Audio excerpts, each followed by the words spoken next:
কাজী নজরুল ইসলামকে বলা হয় বিদ্রোহী কবি। তো বাংলা সাহিত্যের বিদ্রোহী কবি বললে আমরা একজনকেই বুঝি, একেবারে ছোটবেলা থেকে বিদ্রোহী কবি মানেই কাজী নজরুল ইসলাম। আচ্ছা, কাজী নজরুল ইসলামকে বিদ্রোহী কবি কেন বলা হয়? কারণ তিনি বিদ্রোহী কবিতা লিখেছেন। কিন্তু কাজী নজরুল ইসলামের বিদ্রোহ আসলে কিসের বিরুদ্ধে? আমরা যদি কাজী নজরুল ইসলামের বিদ্রোহ বুঝতে চাই, তাহলে বাংলা বর্ণমালার প্রথম বর্ণ কি? বাংলা বর্ণমালার প্রথম বর্ণ অ। তো সুপ্রিয় বন্ধুরা, কাজী নজরুল ইসলামের বিদ্রোহ ছিল বাংলা বর্ণমালার অয়ের বিরুদ্ধে। কি ভয় পাচ্ছেন? মোটেই না। তো কাজী নজরুল ইসলামের বিদ্রোহ অয়ের বিরুদ্ধে কিভাবে? অসত্য, অন্যায়, অমঙ্গল, অসুন্দর, অভাব, অমানুষ, এই যে অন্যায়, অসত্য, অমঙ্গল, অসুন্দর, এই বাদ দিতে চেয়েছিলেন। তো নজরুলের বিদ্রোহ অয়ের বিরুদ্ধে। এই পৃথিবী থেকে কাজী নজরুল ইসলাম বাদ দিতে চেয়েছিলেন।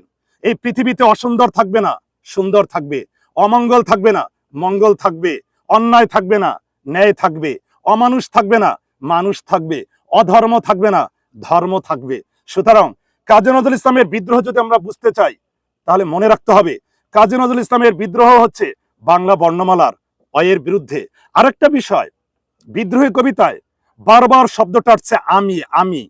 তাহলে অ যদি হয় অন্যায়, যদি হয় অমঙ্গল, আর যদি হয় অসুন্দর, যদি হয় অধর্ম, যদি হয় অমানুষ, তাহলে অয়ের পরের বর্ণ হচ্ছে আর হচ্ছে আমি। এই আমিটাকে, এই আমি হচ্ছি নায়ক, আমি হচ্ছে বীর। আমি নিজেকে এতটা শক্তিশালী করব, এতটা বীরোচিত নায়কোচিত করব, যে আমি সব অন্যায় ধ্বংস করব, সব অমঙ্গল ধ্বংস করে দেব, সকল অসুন্দর পৃথিবী থেকে মাইনাস করে দেব। সুতরাং আমরা শিখি এবং আর এই এবং এটা নিয়ে বিদ্রোহী কবিতা।